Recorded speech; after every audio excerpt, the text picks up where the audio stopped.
Hey there. New to investing or looking to sharpen your skills? The Schwab Learning Center is a free library of courses, articles, and webinars designed to build your financial knowledge.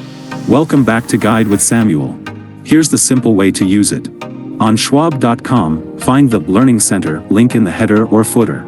You can browse by topic, stocks, ETFs, retirement, options, or by your experience level, beginner, intermediate, advanced.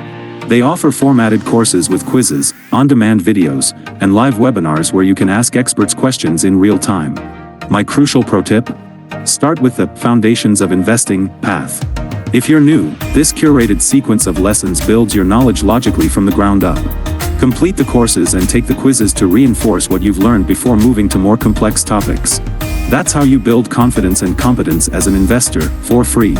What investing topic do you most want to learn more about?